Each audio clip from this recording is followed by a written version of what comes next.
Hello, எந்திரிக்கலையா இன்னும்?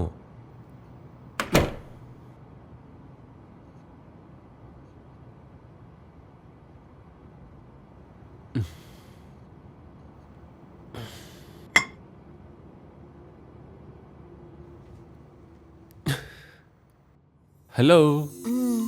எழுந்துரு. இன்னும் கொஞ்ச நேரம் Lalu. Oh no no no no no, wake up. ம். எனக்கு டைம் ஆயிடுச்சு. ம்.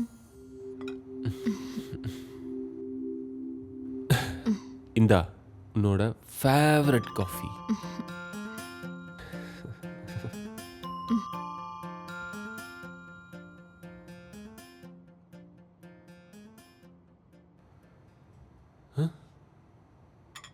இது என்னாச்சு உன் கையில்?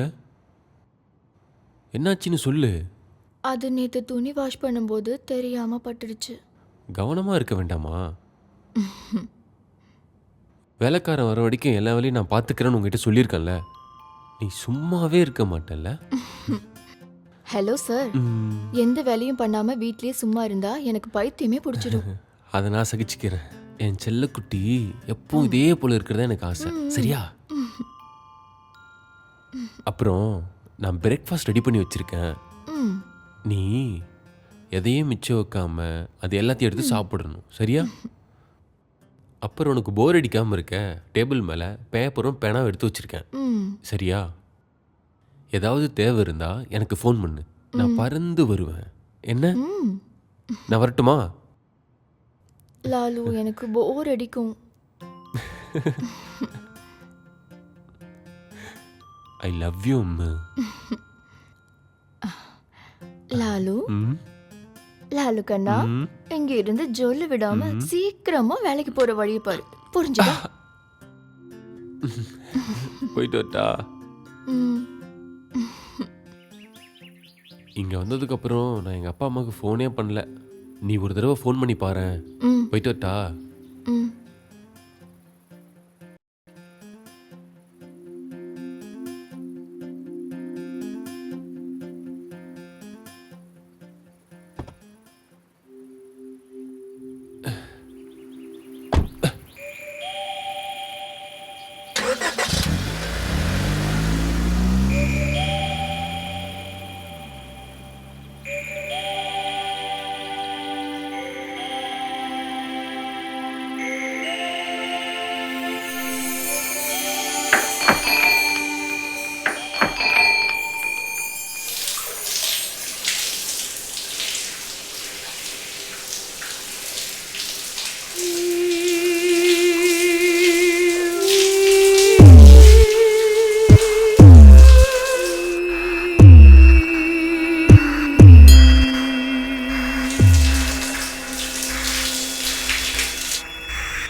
லைட் ஆஃப் பண்ண வேணாம் லாலு. ம்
லாலு,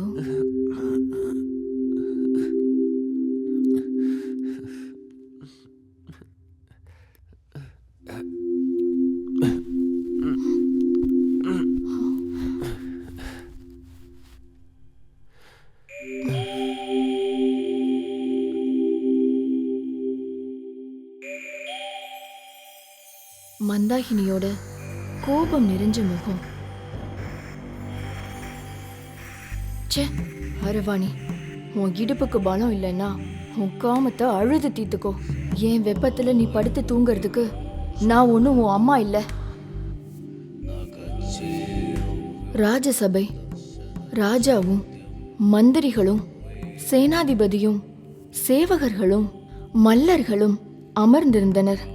மந்திரி ராஜாவோட காதுல இவ்வாறு கூறினார்.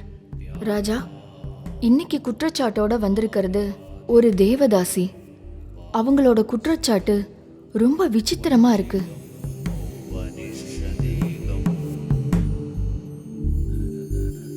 மிகுந்த ஆர்வத்தோட ராஜா மந்திரிய பார்த்தாரு. ராஜசபையில அரைகுறை ஆடையோட ராட்சசி மாதிரி நின்ன மந்தாகினி. லிங்க பலம்னா என்னன்னு தெரியாத மூடர்களே, ஆண்மைனா என்னன்னு தெரியாத மடையர்களே. அந்த ராஜசபையே அதிர்ந்து போனது. என்னோட உடம்புல இருக்கிற காமத்தை திருப்திப்படுத்த ஆம்பளையா பிறந்த யாராவது இருக்கீங்களா இந்த ராஜசபையில? இந்த நாட்டுல பிரசித்தி பெற்ற யாதவர்கள், ரஜபுத்திரர்கள், மல்லர்கள் எல்லாருமே பயந்து ஓடுனாங்களே தவிர என்னை யாராலையும் திருப்திப்படுத்த முடியல. அதனால இந்த ராஜசபையில வச்சு மகாராஜாவையும் புரோகிதர்களையும் சாட்சியா நிறுத்தி இந்த மந்தாகினி செய்யற சபதம், ஒண்ணு ராஜாவோ இல்ல யுத்த வீரர்களோ எனக்கு காம திருப்தியை ஏற்படுத்தி தரணும். எனக்குள்ள இருக்கிற காமம் அழிகிற வரைக்கும் நான் இந்த உடைய அணிய மாட்டேன். இன்னையிலிருந்து நான் நிர்வாணமா தான் இருப்பேன்.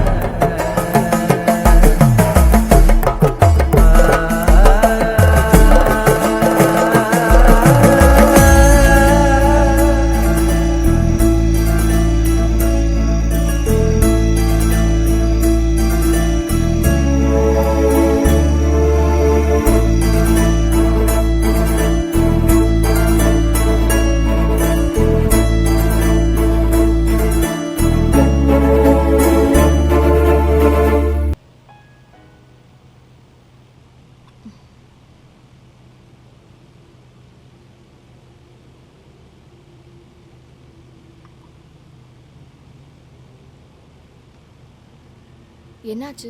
முகம் ஏன் வாடி இருக்கு? ஏதாவது பிரச்சனையா என்ன? அதெல்லாம் ஒன்றும் இல்லையே. சடனாக எனக்கு வீட்டு ஞாபகம் வந்துடுச்சு, அதான்.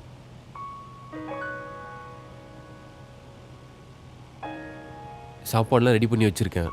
நல்ல புள்ளியை எடுத்து சாப்பிட்றணும். என்ன, நான் போயிட்டு வரேன்.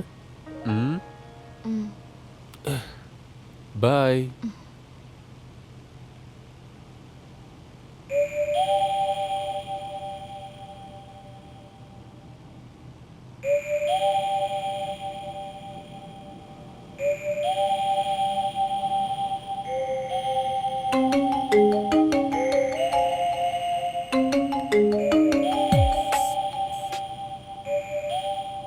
ஹலோ.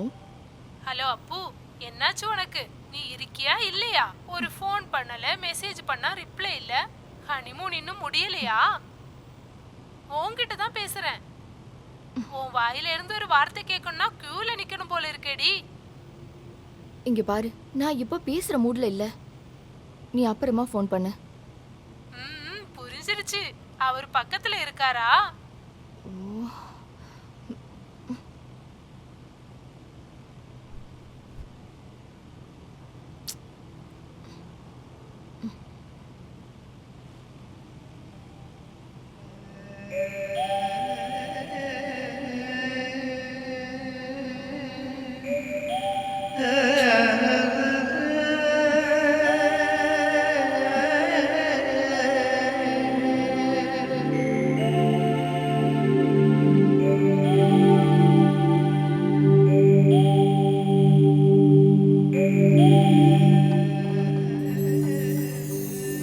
என்னோட உடம்பு எப்பவுமே சூடாவே இருக்கு.